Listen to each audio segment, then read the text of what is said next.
বিসমিল্লাহির রহমানির রহিম।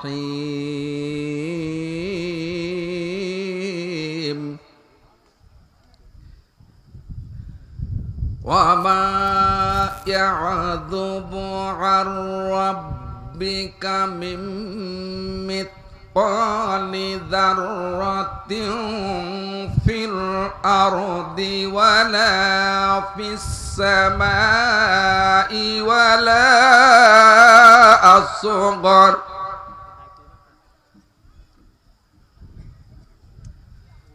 ولا أصغر من ذلك ولا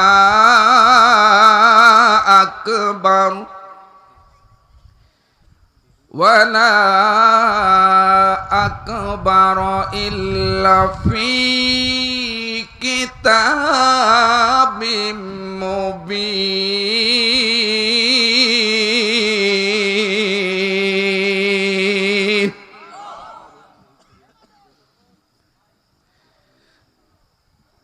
ألا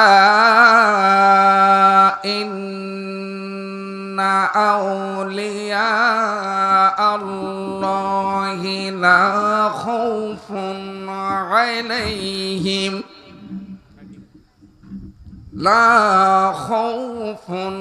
عليهم ولا هم يحزنون.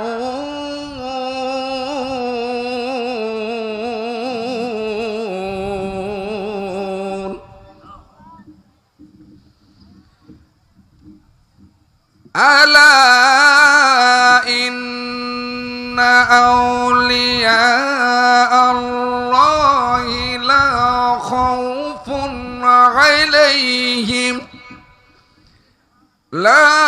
خوف عليهم ولا هم يحزنون.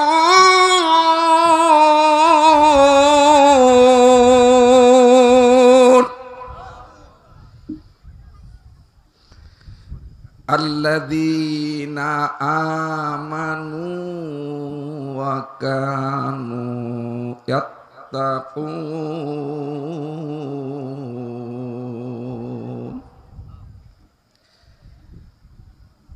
الذين آمنوا وكانوا يتقون.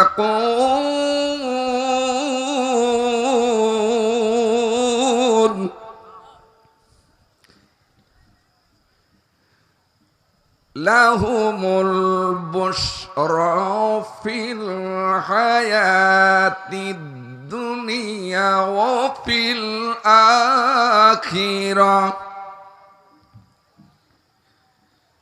لا تبديل لكلمات الله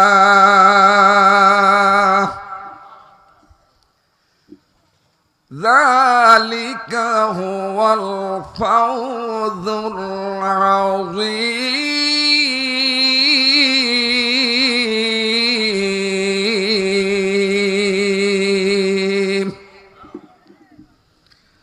صدقت يا رب العالمين.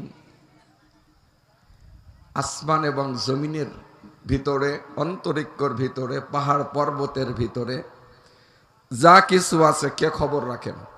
আরো জোরে বলেন, কে খবর রাখেন? আপনার অন্তরে কি বলে? পাহাড়ের উপর ভিতরে কি আছে, উপরে কি আছে? এমনি কি সমুদ্রের তলদেশে পৃথিবীর সবচেয়ে বড় মহাসাগর হলো প্রশান্ত মহাসাগর। এই প্রশান্ত মহাসাগর সাগরের সবচেয়ে নিচু জায়গাটা হলো, গভীরতা হলো ৩৬,০০০ ফিট।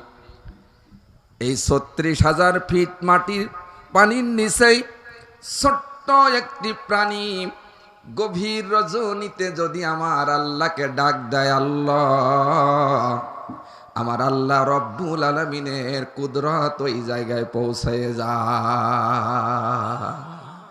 এই আমার আল্লাহর এত খবর রাখে, দুনিয়ার কোনো মানুষ খবর রাখে না। কে রাখেন? আল্লাহ রব্বুল আলামিন বললেন, যারা আল্লাহর বন্ধু হবে, যারা আল্লাহর ওলি হবে, দুনিয়ায় তাদের কোনো চিন্তা নাই, আখেরাতের কোনো প্রেশান নাই। লা খাউফুন আলাইহিম ফিদ দুনিয়া ওয়ালা হুম ইয়াহজানুনা ফিল আখিরা। আমি তাফসীরে জালালাইনের ইবারাত দিয়ে বললাম, দুনিয়ায় কোনো আল্লাহর ওলিদের দুনিয়ায় কোনো চিন্তা নাই, আখেরাতেও কোনো চিন্তা নাই। আল্লাহ দুনো জাহানে আল্লাহ পাক সম্মানিত করেছে। এজন্য এই ওলি আল্লাহর সম্পর্কে একটু কথা বলার দরকার আছে না নাই? আজকের এই অনুষ্ঠানটা আউলিয়া কেরামের সম্মান বর্ণনা করার অতীব জরুরি আছে। তার সাথে কোরআন হাদিসের কিছু কথা আমি বলবার জন্য এসেছি। আল্লাহ তৌফিক দান করুন, সকল আমিন। পৃথিবীতে অসংখ্য নবী পাঠিয়ে দিয়েছেন। নবীদের সমস্ত মোজেজা যখন শেষ হয়ে গেছে, আল্লাহ পাক অসংখ্য আউলিয়া কেরাম দুনিয়ায় পাঠিয়েছেন। তাদের বেলাতের পাওয়ার, বেলাতের দরজা কিয়ামত পর্যন্ত আল্লাহ বুলন্দ রাখবেন। জোরে বলুন সুবহানাল্লাহ। বন্ধুরা আমার, এর ভিতরে এই ভারতবর্ষের একজন আল্লাহর ওলি, বিশিষ্ট ওলি, যে ওলির নাম প্রায় মুসলমানেরা জানে না, কুতুবউদ্দিন বখতিয়ার কাকি রহমাতুল্লাহ আলাইহি। জোরে একবার বলেন সুবহানাল্লাহ। উনি যখন অসুস্থ হয়ে গেলেন, অসুস্থ হওয়ার পরে ওনার খাদেম বলতেছেন, হুজুর হয়তো আপনি এই পৃথিবীতে আর থাকবেন না, আপনি তো চলে যাবেন, আপনার জানাজার নামাজ কে আদায় করবে? আপনার জানাজার নামাজ কে পড়াবে? কারণ